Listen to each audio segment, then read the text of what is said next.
Yo, yo, yo, yo, yo, yo, yo. What's going on, Terrell? Hall of Fame, D-Line, TBKC, and all that other good, sweet, beautiful, wonderful shit. Anyway, man, the lies, the lies, the lies.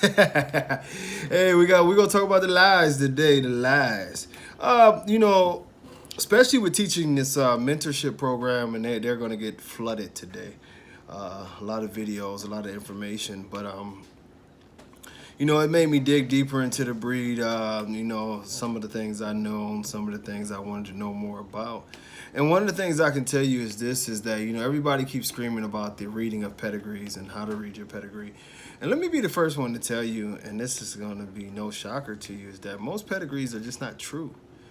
And this is where the whole battle of the genotypes and the phenotypes come in, is no matter what we talk about as far as genetics goes and how this is and how that is, and it's a nice thought process, and definitely studying pedigrees and seeing how the dogs developed and all those things.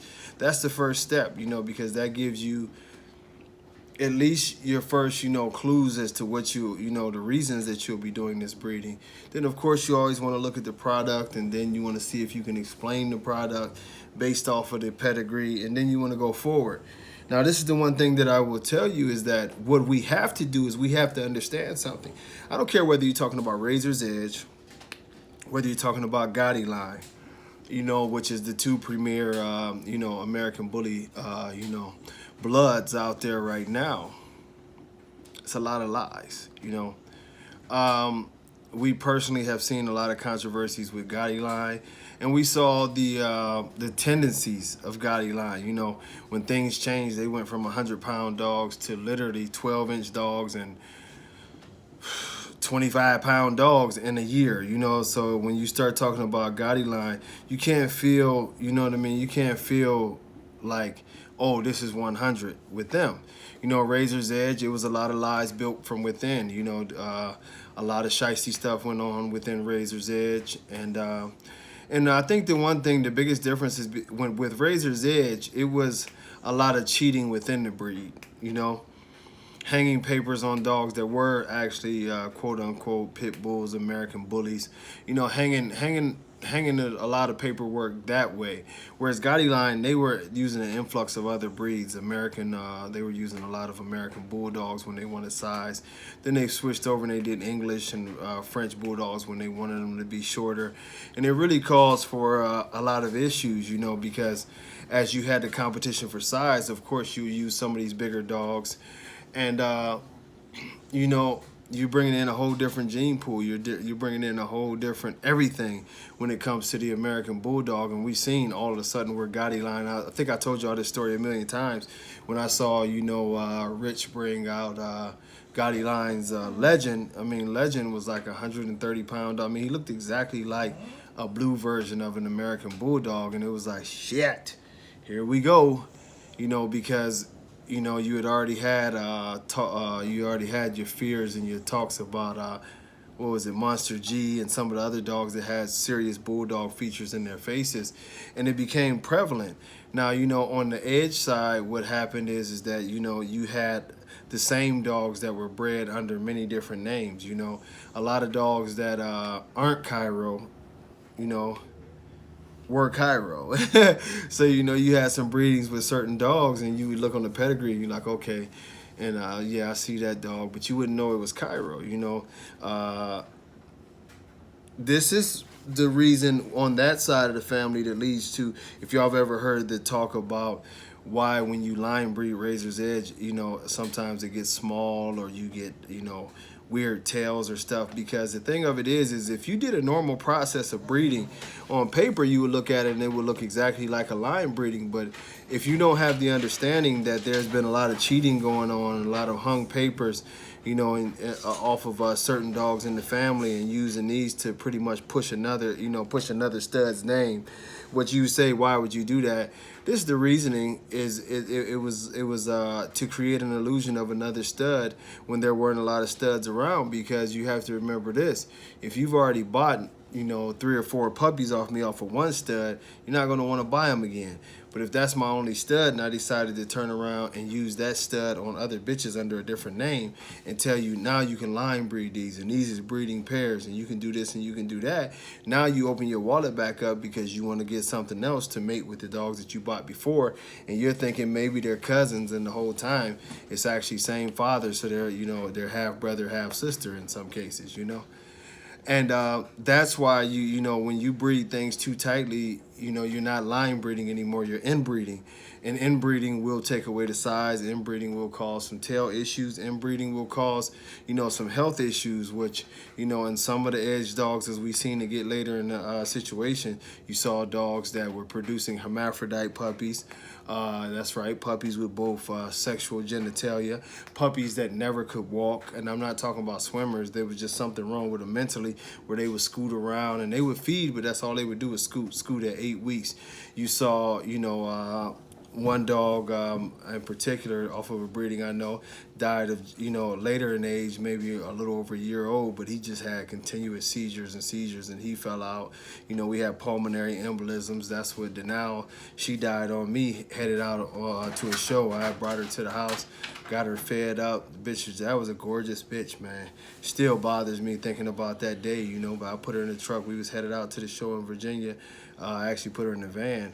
And my brother looked at me and said, "Denal ain't moving, man." I'm like, huh? And he kept hitting her cage, and she was breathing, but she wasn't moving.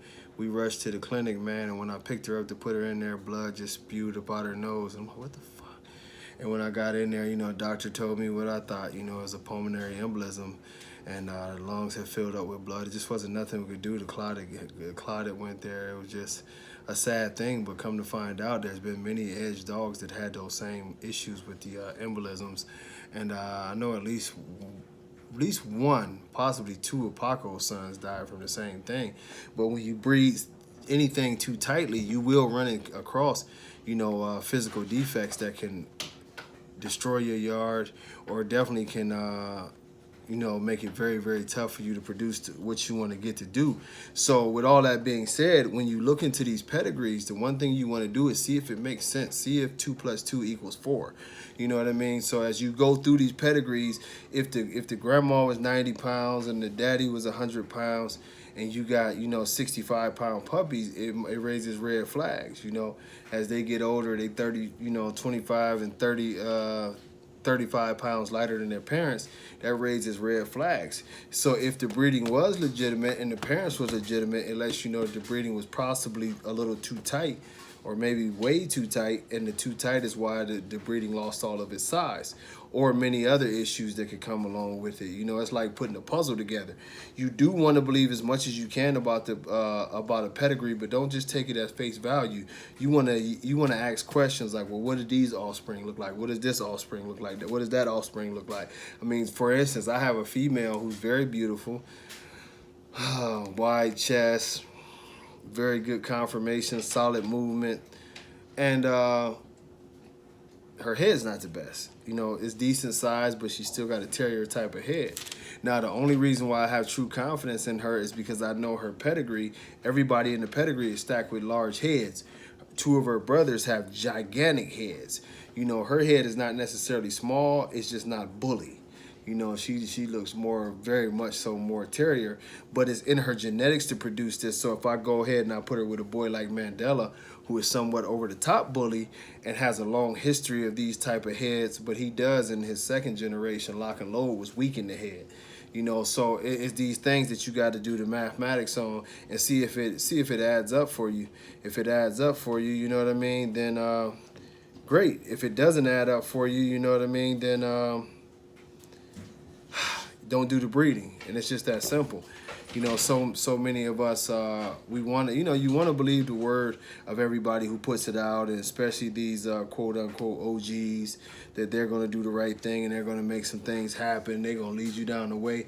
But the reason why the breed has been stagnant over the years is because you've got a lot of breeders and you've got a lot of lies. You got a lot of people who want to tell you that they're going to do everything in the world the right way. They'll lead you, they'll mentor you, they'll tell you how to breed the dogs. But the truth of the matter is they can't tell you how to breed the dogs, because if a lot of these guys start telling you actually what they did with the dogs, they'd incriminate themselves on a lot of levels. So when you get your puppies, you sort of breed in the dark. And, you know, and the best way to breed in the dark is to shine a little light on it, you know. So definitely follow your pedigrees each generation. Find out what grandma, what all of her kids look like. Find out what the other grandma, grandpa, you know, find out what the parents of your dogs, if you didn't, you know, own the parents of your dogs. Find out what all the other dogs look like. Use an analytical approach and find a way to say, you know what, hey, 90% of these dogs had nice feet.